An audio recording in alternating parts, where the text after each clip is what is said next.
இறை இயேசுவில் அன்புக்குரியவர்களே, இன்றைய நற்செய்தி வாசகத்திலே இயேசு தன்னை தேடி வந்த மக்களின் பசியை ஆற்றுகின்றார்.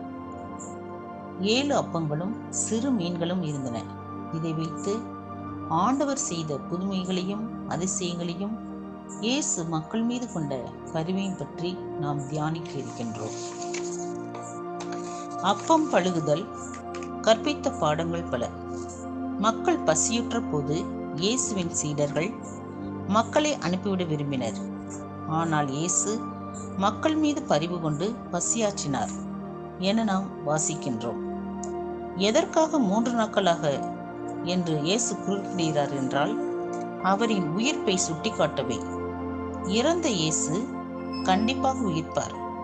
அத்தகைய நம்பிக்கையில் இருப்பவர்கள் அதிசயத்தை காண்பர் என்பதை சுட்டிக்காட்டவே 3 நாள். 7 அப்பம் என்பது திருவருட்சாதனங்களை சுட்டிக்காட்டவே.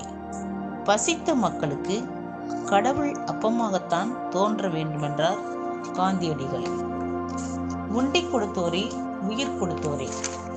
இந்த அப்பம் பழுகுதல் என்பது ஆண்டவர் பின்னாளில் அவரது பிரசனத்தை இந்த அப்பத்தில்தான் விட்டு செல்வார் என்பதன் ஒரு முன் அடையாளம்.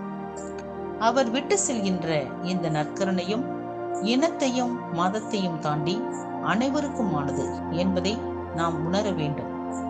நற்கருணையில் உள்ள ஆண்டவர் இயேசுவின் மூலம் நம் வாழ்வில் வரும் தடைகளை தாண்டி நாம் வாழ்வில் வாழ்ந்து காட்டுவோம்.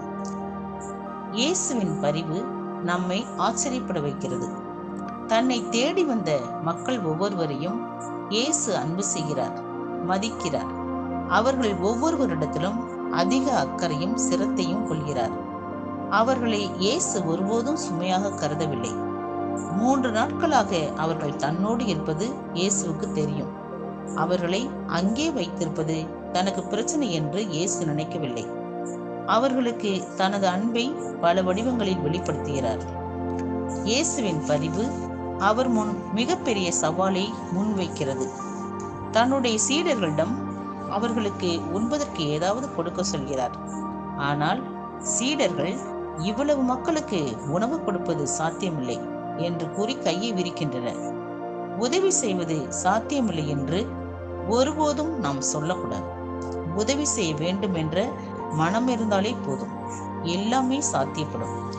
உதவ வேண்டும் என்ற எண்ணத்தை மட்டும் வளர்த்து கொண்டால் போதும், மற்றவை தானாக நடக்கும் என்பதை இந்த நற்செய்தி பகுதியில் நாம் கற்றுக்கொள்ள வேண்டும்.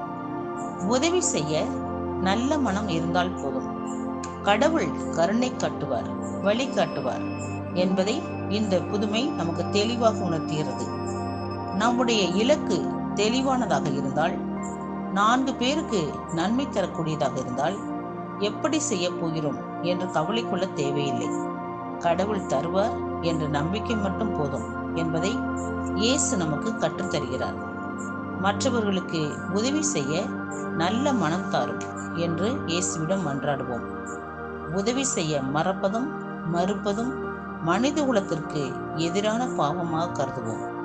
தேவையில் இருப்பவர்களுக்கு உதவிக்கரம் நீட்டுவோம். மன்றாடுவோம். அன்பே உருவான இறைவா, உம்மிடமிருந்து பல்வேறு நன்மைகளை பெற்றுக்கொள்ளும் நாங்கள் எங்களிடம் இருப்பதையும் பகிர்ந்து கொள்ள தாராள மனத்தை தந்துள்ளோம். இறைவா, உம்மிடமிருந்து நாங்கள் பெறுகின்ற கொடைகளை பிறரோடு பகிர்ந்திட எங்களுக்கு அருள் தாரும். ஆமென்.